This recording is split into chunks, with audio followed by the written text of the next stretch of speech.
I will discuss a topic known as narcissistic collapse and delve into understanding its essence, how it initiates, and what unfolds when narcissism undergoes severe deterioration. So, let's commence with a simplified definition of narcissistic collapse. It occurs when a narcissist becomes aware of the decay within themselves, comprehends the extent of their insecurities and vulnerabilities, and recognizes the growing chasm between their constructed false self and their genuine self.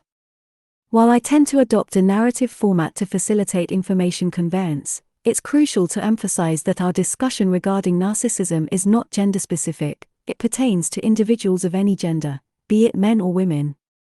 Your support is greatly appreciated. If you find this content valuable, please consider liking, subscribing, and sharing it. Your assistance in spreading this message to those who may benefit from it is sincerely acknowledged. The individuals undergoing narcissistic collapse experience a fading and disintegration of their self-created facade, revealing the stark realities, inner turmoil, and concealed flaws they have long avoided confronting.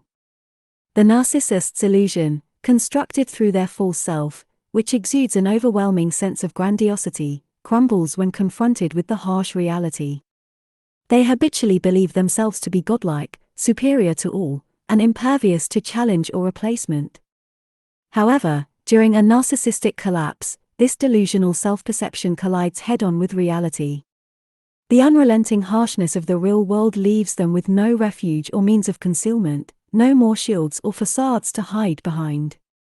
In fact, those who have genuinely understood the narcissist's true nature are often the ones who, at this juncture, no longer buy into the narcissist's charade.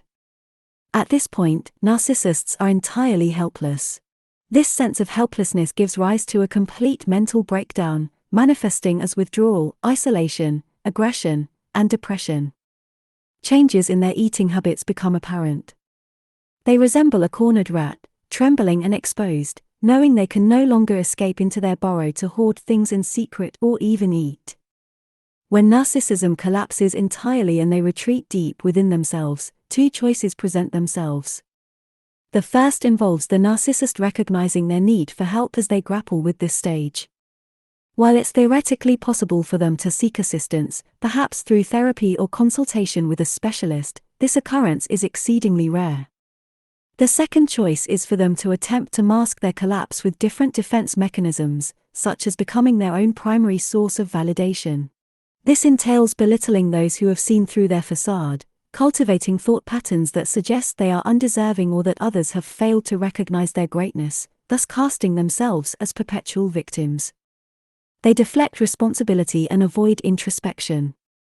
Eventually, they realize this self-reliance is insufficient, and the collapse continues unabated until the point of no return. Narcissistic collapse typically begins around the age of 40, approximately. At this stage, narcissistic individuals often make more significant efforts to manage their resources, feigning minor changes or increased flexibility in their approach to maintain control and retain their social circles. They stand at the precipice of a narcissistic collapse, aware of its impending arrival yet in denial simultaneously. While not all narcissists experience this collapse, those who fail to recover from it ultimately spiral into a state from which they cannot recover. This is the point where genuine suffering sets in.